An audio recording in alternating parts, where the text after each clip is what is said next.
Hello, listening friends. नमस्कार श्रोता मित्रों, Welcome to you one more time to this series of messages from 2 Corinthians. कुरिन्थियों की दूसरी पत्री में से इस संदेश श्रृंखला में एक बार फिर से आपका स्वागत है। We have been talking about the 15 secrets of positive living. हम सकारात्मक जीवन जीने के 15 रहस्यों के विषय पर बात करते आ रहे हैं And today we will talk about secret number 11. और आज हम 11वें रहस्य के बारे में बात करेंगे। Let us review the first 10 very quickly. आइए जल्दी से पहले 10 रहस्यों पर दृष्टि करते हैं। Number 1, number 1, take hold of the inflow-outflow equation of God's blessings in your life. आपके जीवन में परमेश्वर की आशीषों के अंदर बाहर के प्रवाह के समीकरण को समझना। Number 2, number 2, cling to the priceless deposit of Christ's sacrifice for you. आपके लिए मसीह के बलिदान की अमूल्य अदायगी को थामना। Number 3, number 3, learn to enjoy giving and receiving forgiveness. क्षमा देने और पाने का आनंद लेना सीखना। Number 4, number 4, overcoming timidity. डरपोकता पर काबू पाना। Number 5, number 5, revel in the real fountain of youth. जवानी के वास्तविक सोते का आनंद लेना। Number 6, number 6, seek true health, wealth, and prosperity. वास्तविक तंदुरुस्ती, दौलत और समृद्धि को खोजना। Number 7, number 7, master the art of peacemaking by reconciling others to God. दूसरों का परमेश्वर के साथ मेल कराने के द्वारा मेल मिलाप की कला में माहिर बनना। Number 8, number 8, use the power of example by modeling Christ. मसीह को आदर्श रखकर उदाहरण की शक्ति का प्रयोग करना। Number 9, number 9, make your sorrow to be the back door to happiness. अपने दुख को खुशी का पिछला दरवाजा बनाना। Number 10 number 10, is getting through giving. देने के द्वारा प्राप्त करना। And today I want to talk to you about number 11, which is being appreciated. और आज मैं आपके साथ 11वें रहस्य के बारे में बात करना चाहता हूं, जो है प्रशंसा के पात्र बनना। Someone once said that the deepest principle in human nature is craving to be appreciated. किसी ने एक बार कहा कि मनुष्य के स्वभाव में सबसे गहरा सिद्धांत है प्रशंसा की लालसा करना। I've never met anyone who does not appreciate being appreciated. मैं कभी किसी ऐसे व्यक्ति से नहीं मिला हूं जिसने प्रशंसा के पात्र बनने की प्रशंसा न की हो। I have met people who pretended that they don't want or need appreciation, मैं ऐसे लोगों से मिला हूं जो ये दिखाते हैं कि उन्हें प्रशंसा की चाह या जरूरत नहीं है। but the truth is there is nothing wrong with giving or receiving appreciation. परंतु सच्चाई ये है कि प्रशंसा पाने या प्रशंसा देने में कोई बुराई नहीं है। It is biblical to express appreciation to others. दूसरों की प्रशंसा करना बाइबल के अनुसार है। But it's like everything else. There is always the danger of extremes. परंतु इसमें भी बाकी सब बातों की तरह ही चरम सीमाओं का खतरा है। And Paul is not talking about extreme forms of appreciation in 2 Corinthians. और कुरिन्थियों की दूसरी पत्री में पौलुस प्रशंसा के चरम रूपों के बारे में बात नहीं कर रहा है। He is talking about our biblical view of giving and receiving appreciation. वो प्रशंसा देने और प्राप्त करने के हमारे बाइबल अनुसार नजरिए की बात कर रहा है। For example, उदाहरण के लिए the Bible says, give honor to whom honor is due. Bible कहती है जो आदर के हकदार हैं उन्हें आदर दो। The Bible said, the labor is worthy of his hire. Bible कहती है मजदूर अपनी मजदूरी का हकदार है। Today we will see the 11th secret of positive living, which is being appreciated for generous giving. आज हम सकारात्मक जीवन के 11वें रहस्य को देखेंगे, जो है उदारता से देने के लिए प्रशंसा के पात्र बनना। A philosopher once said, ingratitude is always a form of weakness. एक दार्शनिक ने एक बार कहा कि अकृतज्ञता हमेशा कमजोरी का रूप होता है। I have never known a truly strong person to be ungrateful. मैं कभी किसी ऐसे व्यक्ति से परिचित नहीं रहा हूं जो ताकतवर हो लेकिन अकृतज्ञ हो। And if that's the case, then God is the strongest one of all. और यदि ऐसा है तो परमेश्वर सबसे ताकतवर है। Why? क्यों? Because the Bible tells us that God does not let any sacrifice by his children go unappreciated or unrewarded. क्योंकि बाइबल हमें बताती है कि परमेश्वर अपने लोगों के किसी भी बलिदान को प्रशंसा रहित और प्रतिफल रहित नहीं जाने देता। My listening friend, मेरे श्रोता मित्र, when you understand God's appreciation of your generosity and sacrifice, it becomes overwhelming. जब आप अपने बलिदान और उदारता के लिए परमेश्वर की प्रशंसा को समझते हैं तो ये अभिभूत करने वाली बात बन जाती है। And in chapter 8 of 2 Corinthians, Paul told us that the secret of getting is giving. और कुरिन्थियों की दूसरी पत्री के 8 अध्याय में पौलुस ने हमें बताया कि देना ही प्राप्त करने का रहस्य है। And here in chapter 9, which we will look at today, the Apostle Paul continues by saying, God not only appreciates but rewards generous givers. और यहाँ 9 अध्याय में जिस पर हम आज गौर करेंगे, पौलुस कहना जारी रखता है कि परमेश्वर उदारता से देने वालों की न केवल प्रशंसा करता है परंतु उन्हें प्रतिफल भी देता है। If you have a Bible, please look at 2 Corinthians chapter 9, verses 6 through 15. यदि आपके पास बाइबल है तो कृपया 9 अध्याय के 6 से 15 पदों पर खोलिए। Verse 6 tells us, छठा पद हमें बताता है, Now this I say, he who sows sparingly will also reap sparingly, and he who sows bountifully will also reap bountifully. अब मैं ये कहता हूं कि जो थोड़ा बोता है वो थोड़ा काटेगा और जो बहुत बोता है वो बहुत काटेगा। Paul was speaking to a farming society. पौलुस किसानों के एक समुदाय से बात कर रहा था। They understood the complete meaning of this analogy. वो इस समानता के संपूर्ण अर्थ को समझते थे। If you scatter the seeds in abundance on the ground, you will get a large harvest. यदि आप प्रचुर मात्रा में बीज बिखेरते हैं तो आप अत्यधिक उपज प्राप्त करेंगे। But if you are stingy and scatter seed lightly on the ground, then you will get a feeble harvest. परंतु यदि आप कंजूसी के साथ भूमि पर बीज बिखेरते हैं तो आप बहुत कम उपज प्राप्त करेंगे। And Paul is advising the Corinthians to learn this important lesson. और पौलुस कुरिन्थियों को ये महत्वपूर्ण सबक सीखने की सलाह दे रहा है। He is telling them that the harvest they receive is in direct proportion to their sowing. वो उन्हें बता रहा है कि जो उपज वो प्राप्त करते हैं उसका सीधा संबंध उनके बोने के साथ है। That God's depth of appreciation for them is in proportion for their giving back to God. कि उनके लिए परमेश्वर की प्रशंसा की गहराई का संबंध उनके द्वारा वापस परमेश्वर को देने के साथ है। And so the question is, how does God express his appreciation to his generous children? और इसलिए प्रश्न ये है कि परमेश्वर अपने उदार बच्चों के लिए अपनी प्रशंसा को कैसे व्यक्त करता है। He expresses his gratitude in 4 ways. वो अपने आभार को 4 तरीकों से व्यक्त करता है। The first is that God has a special fondness for his generous children. पहला ये कि परमेश्वर अपने उदार बच्चों के प्रति एक विशेष चाह रखता है।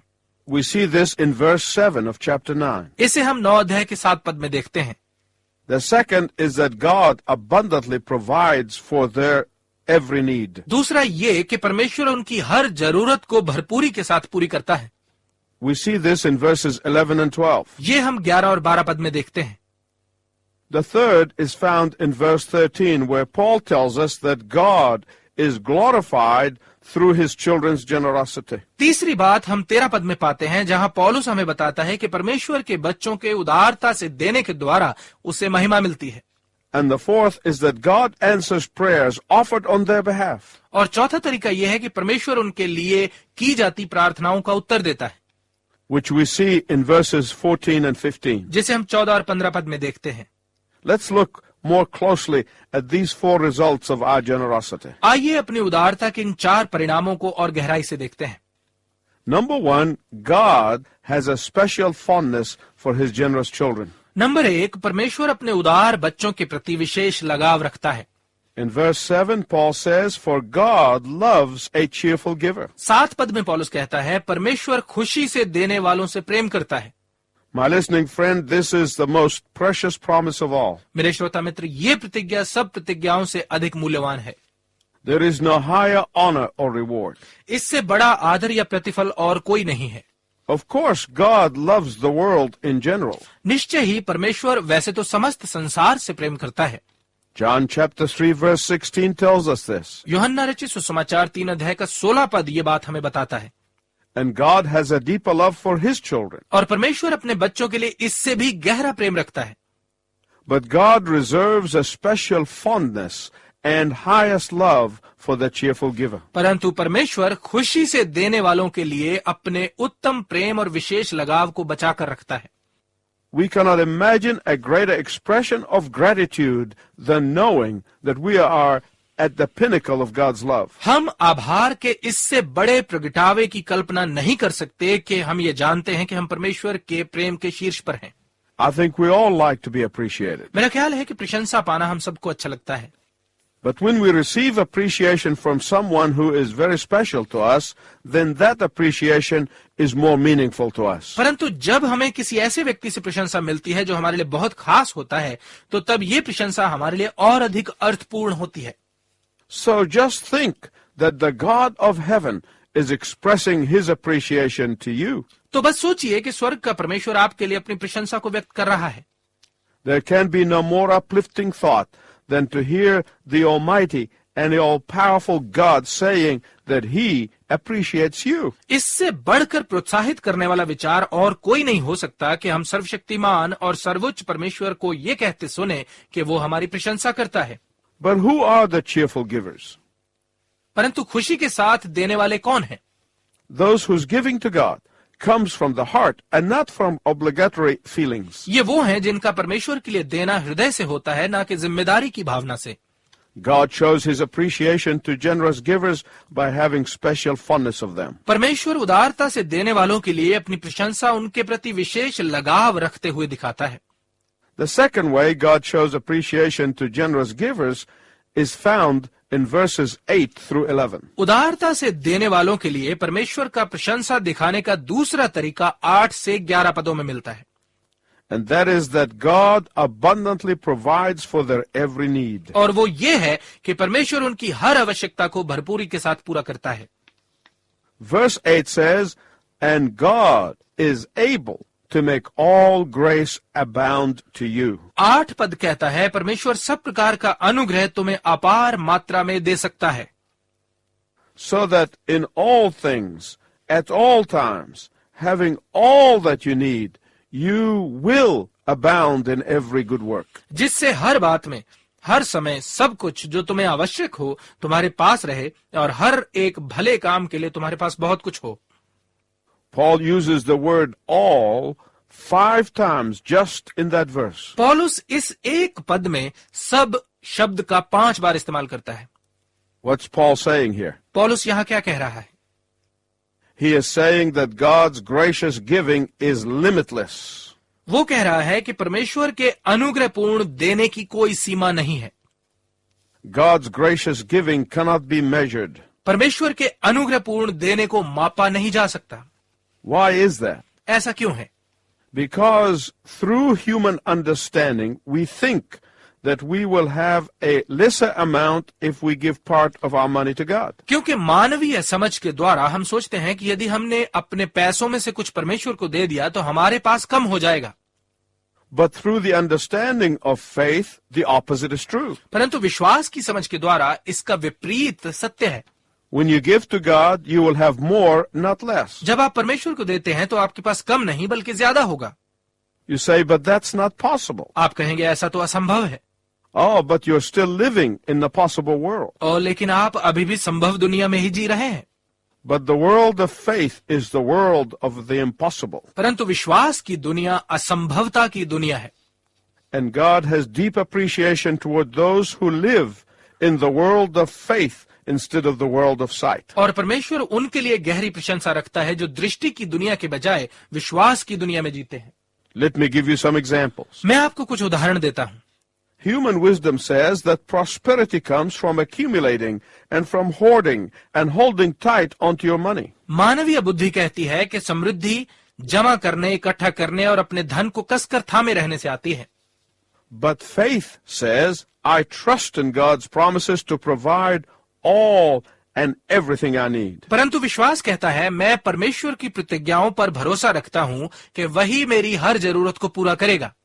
My listening friend, मेरे श्रोता मित्र, if you have never experienced God's expression of appreciation for you, then you are missing the greatest joy you can ever experience. यदि आपने कभी भी आपके लिए परमेश्वर की प्रशंसा की अभिव्यक्ति का अनुभव नहीं किया है तो आप उस महान आनंद को खो रहे हैं जिसका आप कभी ही अनुभव कर सकते हैं। The third way that God expresses his appreciation to the generous giver is found in verses 11 through 13. उदारता से देने वाले व्यक्ति के प्रति परमेश्वर की अपनी प्रशंसा व्यक्त करने का तीसरा तरीका 11 से 13 पदों में मिलता है। God is glorified through the generosity of his children. परमेश्वर के बच्चों की उदारता के द्वारा परमेश्वर को महिमा मिलती है। When other people are blessed by your generosity, they will glorify God. जब दूसरे लोग आपकी उदारता के कारण आशीष पाते हैं तो वो परमेश्वर की महिमा करते हैं। And you know who receives the recognition for that gift? और आप जानते हैं कि उस उपहार का श्रेय किसको मिलता है? The generous giver. उदारता से देने वाले को। In these verses, Paul is saying that giving is a proof of genuine salvation. इन पदों में पौलुस कह रहा है कि देना सच्चे उद्धार का प्रमाण है। And an expression of obedience always brings glory to God. और आज्ञाकारिता की अभिव्यक्ति के द्वारा परमेश्वर हमेशा महिमा पाता है। Many of the poor believers during Paul's time knew of the city of Corinth because of its reputation. पौलुस के समय के बहुत सारे गरीब विश्वासी कुरिन्थ शहर की प्रसिद्धि के कारण इसके विषय में जानते थे। You say, what's that reputation? आप कहेंगे वो प्रसिद्धि क्या है? Corinth was known as a city of immorality and idolatry. Corinth को अनैतिकता और मूर्ति पूजा के शहर के रूप में जाना जाता था। So imagine their incredible, overwhelming joy when they hear that there were believers in Corinth. तो उनके उस असीम और अपार आनंद की कल्पना कीजिए जब उन्होंने ये सुना कि कुरिन्थ में कुछ विश्वासी हैं And that these believers were supporting them. और ये कि वो विश्वासी उनकी सहायता कर रहे थे।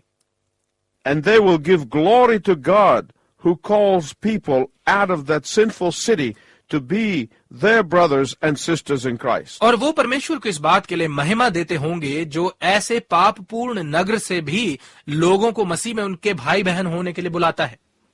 Imagine the thanksgiving and the glory they gave to God because of that. उस महिमा और धन्यवाद की कल्पना कीजिए जो उन्होंने इसके कारण परमेश्वर को दिया होगा। So, number one, God expresses appreciation to his generous children. तो पहली बात, परमेश्वर अपने उदार बच्चों के लिए अपनी प्रशंसा को व्यक्त करता है। Secondly, he abundantly provides for them. दूसरा, वो प्रचुरता के साथ उनकी जरूरतों को पूरा करता है। Thirdly, God becomes glorified through them. तीसरा, परमेश्वर को उनके द्वारा महिमा मिलती है। Fourthly, and finally, by answering prayers offered on their behalf. चौथी और अंतिम बात, वो उन प्रार्थनाओं का उत्तर देता है जो उनके लिए की जाती हैं। Paul tells us about this in verses 14 and 15. पौलुस 14 और 15 पद में हमें इसके बारे में बताता है। Verse 14 says, And in their prayers for you, their hearts will go out to you because of the surpassing grace God has given you. 14 पद कहता है, और वे तुम्हारे लिए प्रार्थना करते हैं और इसलिए कि तुम पर परमेश्वर का बड़ा ही अनुग्रह है, तुम्हारी लालसा करते रहते हैं।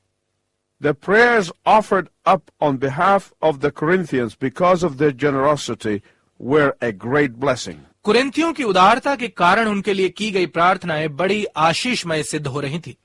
These people might not have been rich. ये लोग धनवान भले ही नहीं होंगे, They may not have been able to give much financially, आर्थिक रूप से शायद वो ज्यादा नहीं दे पाए होंगे, but they sent faithful prayers to God on behalf of the Corinthians. परंतु उन्होंने कुरिन्थियों के लिए परमेश्वर के समक्ष विश्वास योग्यता के साथ प्रार्थनाएं की।